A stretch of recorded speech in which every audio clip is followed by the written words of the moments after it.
Hi, my name is Aditya Gupta and today I will be talking about the concepts of invention, novelty, inventive step and industrial application. I hope that by the end of this module, you will not only understand each of these concepts, but will also get a flavor of how to apply each of them in a practical context. Let us start with an introduction on the concept of an invention. Invention is defined under the Patents Act under section 2 clause J. If you read section 2J, and I would recommend you to do so, you would find that there are three elements of an invention. Firstly, it must be new. In other terms, it must possess novelty. Secondly, it must have an inventive step. In some jurisdictions, this is also called the non-obviousness requirement, that is, the invention must not be obvious. And third, it must be capable of industrial application. These three requirements form the core tests of patentability under patent law. What is the subject matter of an invention? An invention can either be a product or a process. You would find these two words again in section 2 clause J. The Patent Act also contains certain statutory exclusions to patentability. These statutory exclusions are mentioned in section 3 of the Act. The statute creates a list of items that otherwise might have been considered as inventions, but has specifically created exceptions, and no patent can be granted to any item which features in the list mentioned in section 3. The Supreme Court in the Novartis case examined the relationship between section 2J, that is the concept of an invention, and the list of items mentioned in section 3 of the Act. The Supreme Court found that they create two separate filters, that is, even though a product or a process might be considered as an invention under section 2 clause J, it could still be denied a patent under section 3 if it fell within any of the lists of items that are enshrined in section 3 of the Act. Now, let us move on to the concept of novelty. Remember this test. A claim is considered new or novel if all the elements of the claim cannot be found in a single prior art reference. To understand this, you will need to understand the concept of a claim and the concept of prior art. A claim is that portion of a patent which describes the boundaries of the invention that the patentee is seeking to protect. Similarly, prior art is everything which is made available to the public before the priority date of the invention. To understand the concept of priority date, you could see section 11 of the Act. The most commonly used prior art references are prior documents which have been published prior to the priority date of the invention. Let us take an example. Let us take a claim regarding a chair. It would read as a device for resting comprising of a seating platform, 4 legs, a backrest and an armrest.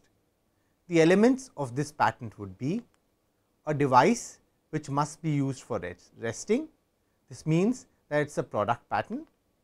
It must have a seating platform, it must have 4 legs, and it must have a backrest. It also lastly must have an armrest. Now, let us take a prior art reference. This could be contained in a prior patent which discloses the following elements: a device for resting, a seating platform, 4 legs, a backrest. Do you now see the difference between this prior art reference and the elements disclosed by the claim? You would find that the prior art reference did not disclose an armrest. Therefore, the novelty of the patent for the chair with an armrest would not be destroyed. Here, remember, to conduct a novelty analysis, you cannot do mosaicing. That is, the novelty analysis can only be conducted with reference to a single prior art reference, meaning that you can only look at the elements disclosed by one document. Let us say there was another document which disclosed a chair without a backrest, but with an armrest, you could not have combined the two documents to destroy the novelty of the claimed invention. Therefore, no mosaicing of two prior art references is possible while conducting a novelty analysis. Now, let us discuss the concept of an inventive step.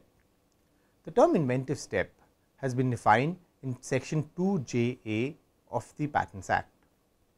The Supreme Court in the Novartis case also considered this definition and found that the inventive step has the following elements.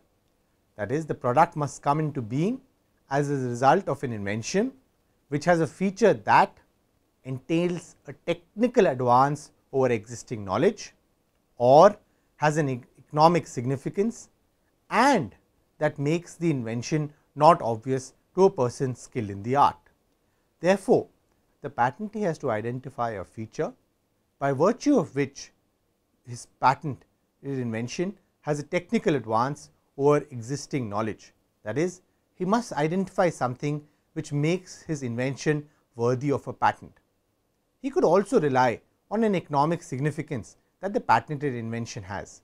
For instance, let us say someone comes up with a method of making a drug which is much cheaper than the existing methods. Let us say he reduces the cost of the drug by 100 times. This invention, even though it does not lead to a technical advance necessarily, could still be granted a patent under the second prong of the test as identified by the Supreme Court. Let us look at the policy consideration in an inventive step analysis. The court or the patent office, while considering the concept of an inventive step, basically considers whether a patented invention is inventive enough to deserve a patent. See, there are always some incremental obvious improvements that one can make to the existing knowledge, but such incremental obvious improvements are not worthy of a patent. Remember, a patent monopoly grants you exclusive rights for 20 years, and therefore, the courts and the tribunals have set a rather high threshold for considering, for determining what an invention is. It must be a long jump or a leap of sorts. Let us look at a few concepts which go into defining what is an inventive step. Firstly, you have to understand the test of obviousness is considered from the point of view of a person skilled in the art. This is a term of the art, and you would find this reference again and again in patent jurisprudence. A person skilled in the art is not an inventor. He does not have inventive faculty. He is not considered to be imaginative. He is a person of average normal skills. This is a very important concept in patent law, especially since if the threshold for a person skilled in the art is kept at a very high level, let us say that of an inventor, then probably no invention would be considered to be non-obvious and everything would be denied a patent. Similarly, if the skill level of a person skilled in the art is kept at a very low level, let us say that of a person on the street, then several inventions which would be otherwise not be worthy of a patent would still be granted a patent, since it would appear non-obvious to a person on the street. Remember that the person skilled in the art also has to be from the relevant field of art. Therefore, for instance, for a invention from the field of physics, a person from the field of physics may be a BSc, an MSc or a PhD may be considered. The next question that we will consider is obvious with respect to what? As you would have noticed from the definition mentioned in section 2JA of the Patents Act, the technical advance that a patentee must show is that over existing knowledge. That is, whatever existed before the priority date of the invention can be considered to determine whether what the patentee has done has an inventive step or not. Does it have a leap or not? Remember, as opposed to novelty, while conducting an inventive step analysis, mosaicing is allowed. That is, you can combine the knowledge from different documents to see whether the invention claimed has an inventive step or not. But it is not as if you can keep combining hundreds of documents to see whether an invention is obvious or not. It is also important to know whether a person skilled in the art working on that particular problem would have combined the teachings from those two documents. In a seminal case decided in the year 1979, the Supreme Court in the Bishwanath Prasad Radheshyam case dealt with the concept of obviousness. The test for obviousness was laid down by the Supreme Court in the following words: whether the alleged discovery lies so much out of the track of what was known before as not naturally to suggest itself to a person thinking on the subject. It must not be the obvious or the natural suggestion of what was previously known. In this test laid down by the Supreme Court, you would find reference to several concepts that we have already discussed. For instance, the person thinking on the subject is a person skilled in the art. The term previously known refers to existing knowledge. The concept of lying out of the track of what was known before, or a natural suggestion in view of the existing knowledge, is what the Supreme Court conceptualizes as non-obviousness. These qualities make a patented invention non-obvious.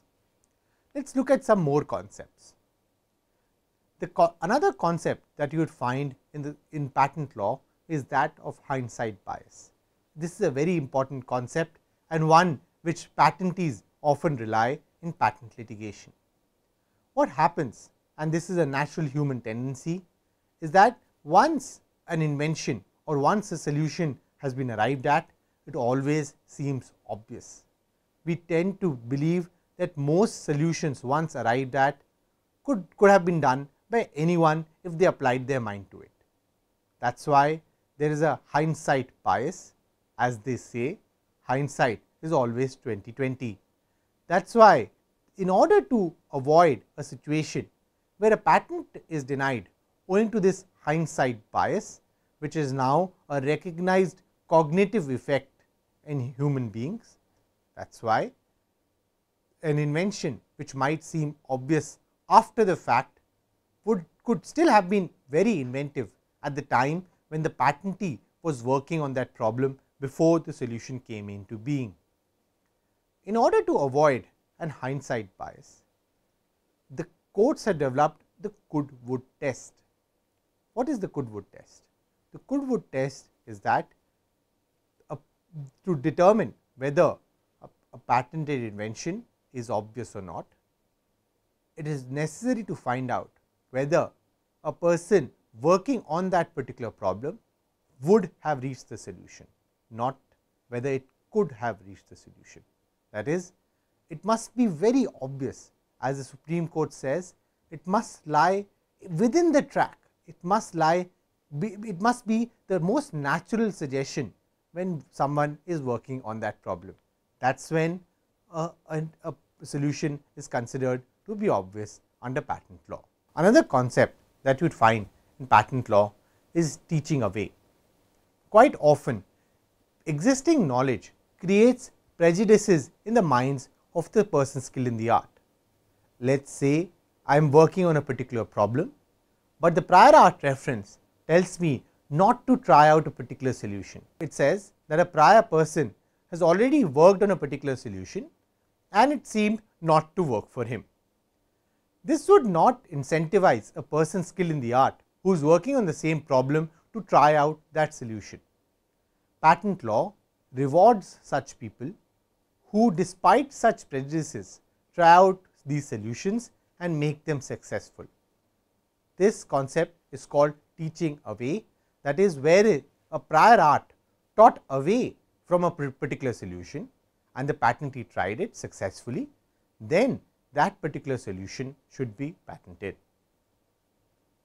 The test laid down in this regard is there any prejudice in the prior art, and whether a person skilled in the art would be led away from the invention.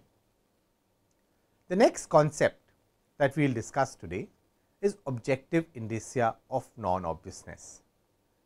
As you may recall, we just discussed the concept of hindsight bias.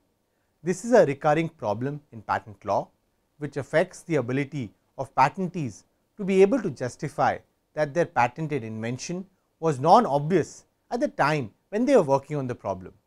It might appear obvious at a later point of time once the solution has been arrived at, but at the time when the patentee was working on the problem, it certainly was not obvious. Another method through which the courts have tried to avoid the hindsight bias is by developing some objective criteria for non-obviousness. You would appreciate that these tests for obviousness as to what is obvious, what was the natural suggestion, did something lie in the path of what was already known before, are very subjective. One person might believe that something is obvious, while another person might believe that the same solution is not obvious. Thus, the results can vary from even one judge to another. In order to counter this subjective nature of the non-obviousness inquiry, courts have developed certain objective indicia for non-obviousness. What are these objective indicia? These are basically objective criteria through which a patentee can prove that a particular invention is non-obvious. For instance, let us say a particular problem had not been solved for a very long time. That is, there was a long felt need for a solution for a particular problem. This would be an indicator for a judge or for a patent office that probably the solution must have been non-obvious. Had it been obvious, then it would have been discovered before. Then there would not have been a long felt need for that particular solution. This is one objective criteria to determine non-obviousness. A patentee can show that a problem had been discovered 20 years before and several hundred inventors or several thousand inventors. A patentee can show that a particular problem had been discovered 10 years ago and 10 or 15 inventors had worked on that problem, but had not been able to arrive at a solution. But he, through his inventive faculty, was able to arrive at a solution for that problem and show that therefore, the solution must have been non-obvious, since that solution had not been arrived at for a long time and had not been found by many inventors. Another objective indicia for non-obviousness is the cost or the money that has been spent in arriving at that solution. Of course, one has to be careful in not simply accepting the figures that have been supplied by the patentee, and just because a lot of money has been spent on a particular solution cannot mean that it requires a patent. This would create a perverse incentive and people would simply spend a lot of money to get a patent for that particular product. But spending a lot of money does definitely indicate that probably a lot of research and development was required to arrive at that particular solution, and is thus an important criteria for determining non-obviousness. Thirdly, if the patent has been successfully enforced against a lot of infringers and there are a lot of people who have copied that particular solution, then it also shows that the patented invention was probably non-obvious. For instance, I can show that there are at least 4 to 5 people who have copied the solution against whom the patentee has been able to get an injunction. The fact that the solution was a popular one also is an indicator that the invention is non-obvious. Another objective indicator of non-obviousness is commercial success.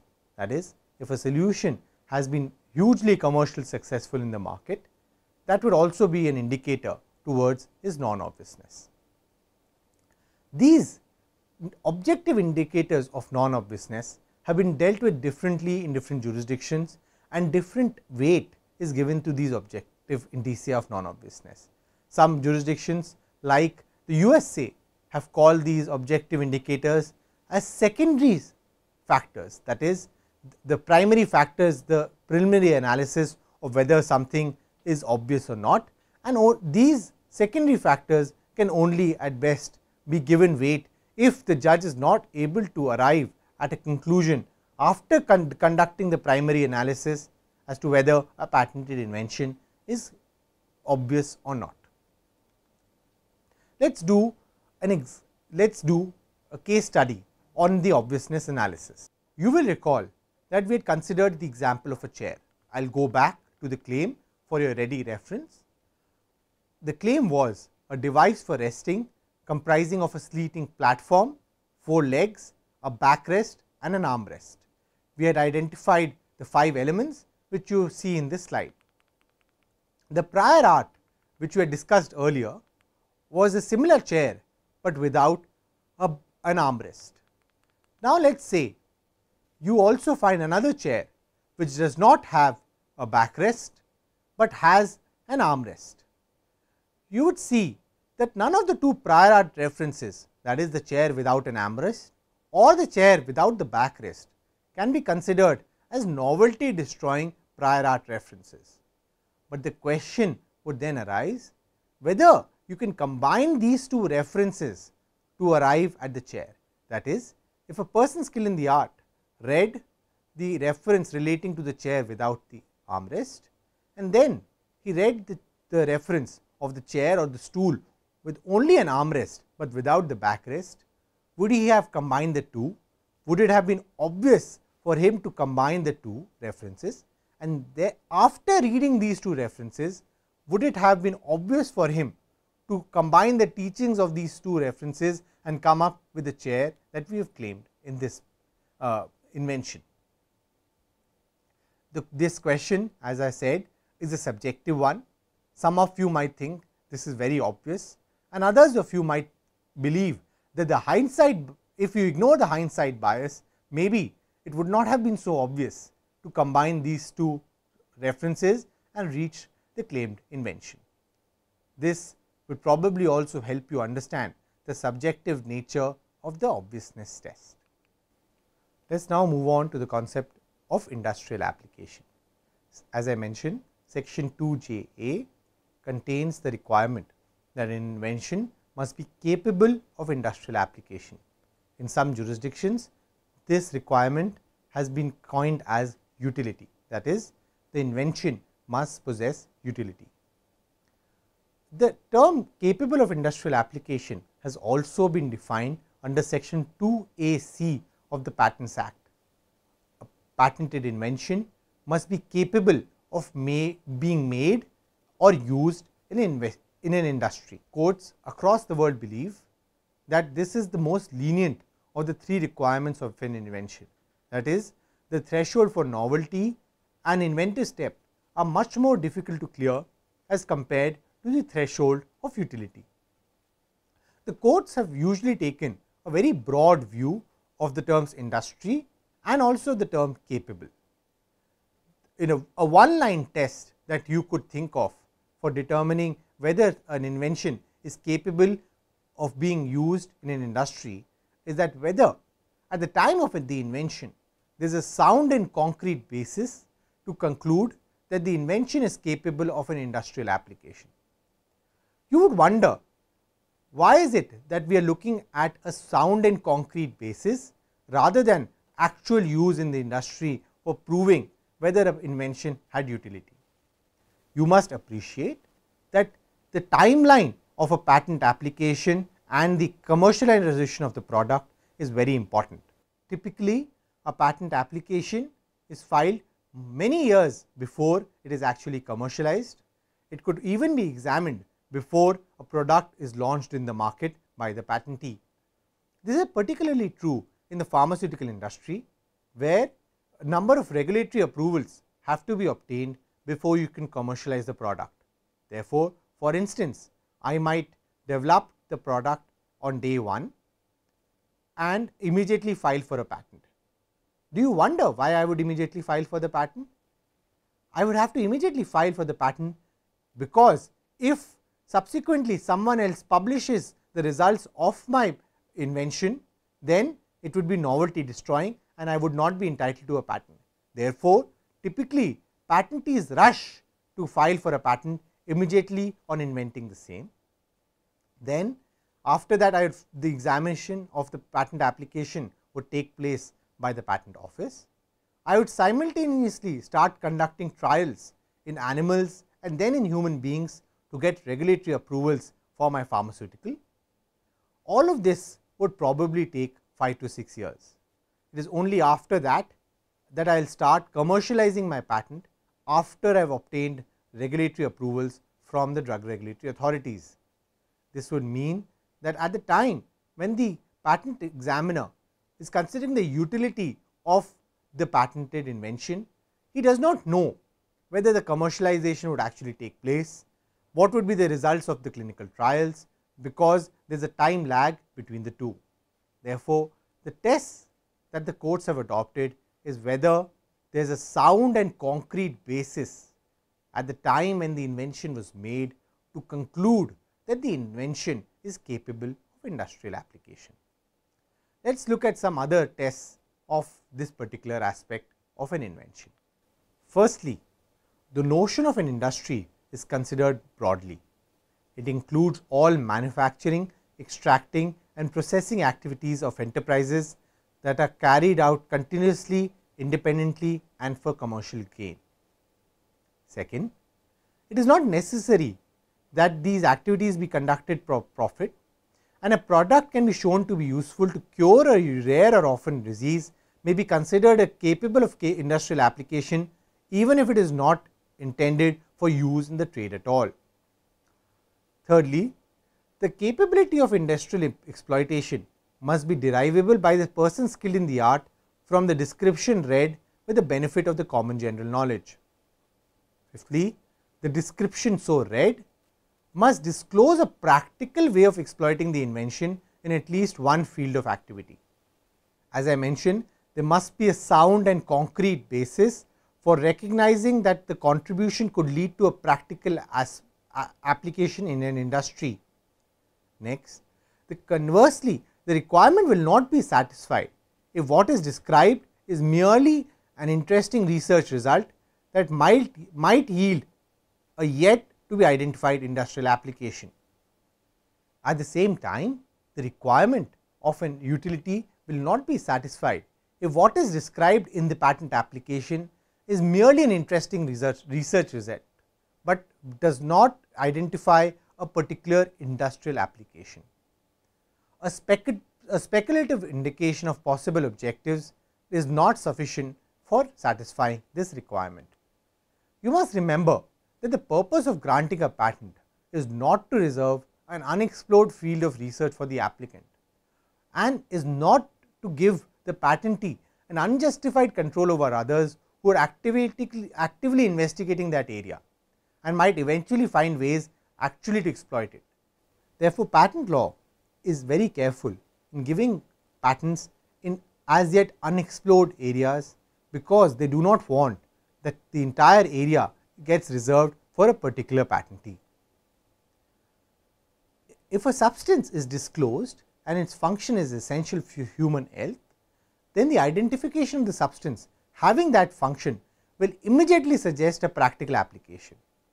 This is particularly relevant in the pharmaceutical sector, as I mentioned that at the time of the filing of a patent application, at best there are some tests which are conducted in the lab by the patent applicant to determine if a particular activity is observed by a particular pharmaceutical ingredient.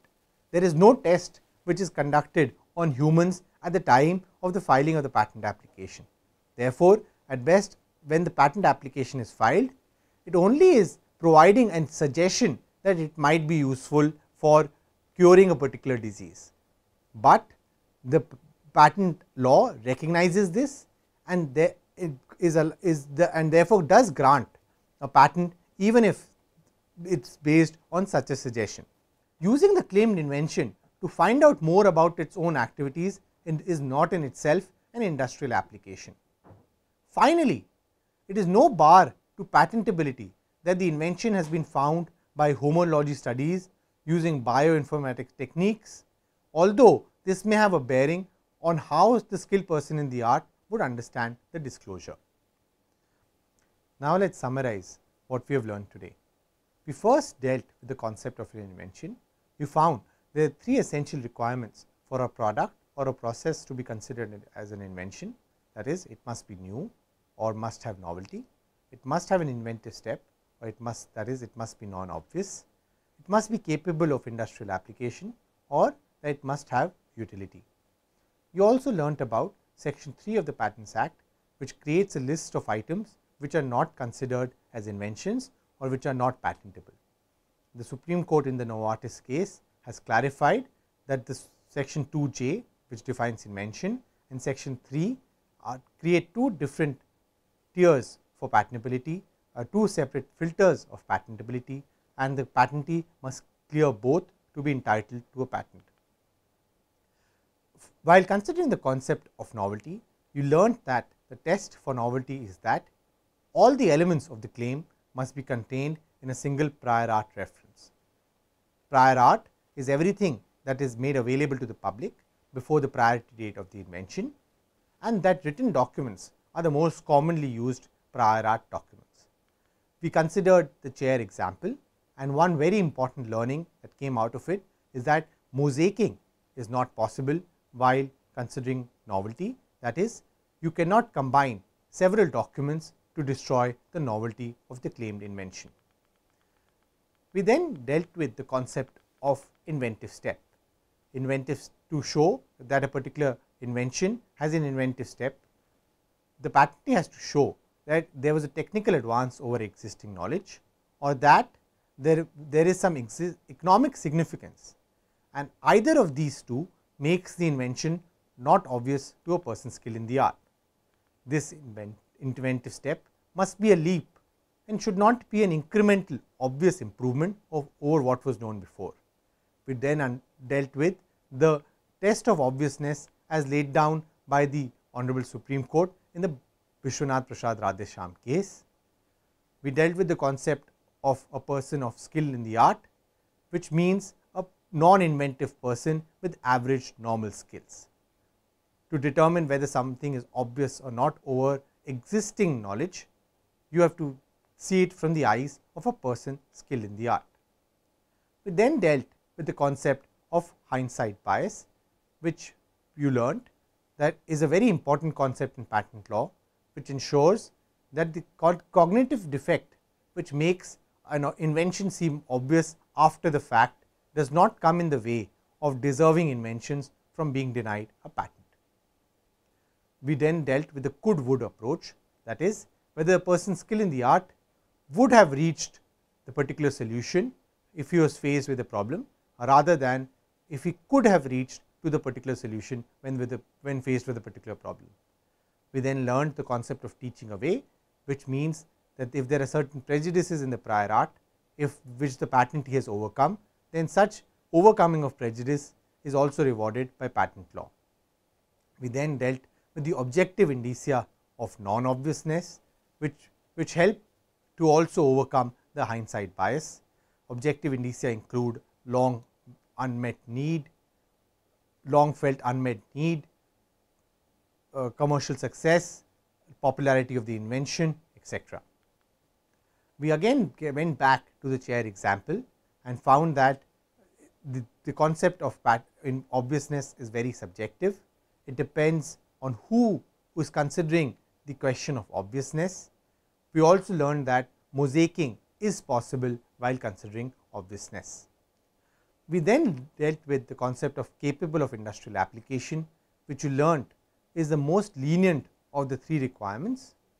The courts have taken a rather broad view of industry and capable. We learned that the person, a patentee, is not required to show actual use in an industry, and in fact you can show, if the patentee can show a sound and concrete basis which can lead one to conclude that the invention is capable of being used in an industrial application, that is usually enough to satisfy this particular requirement. Thank you.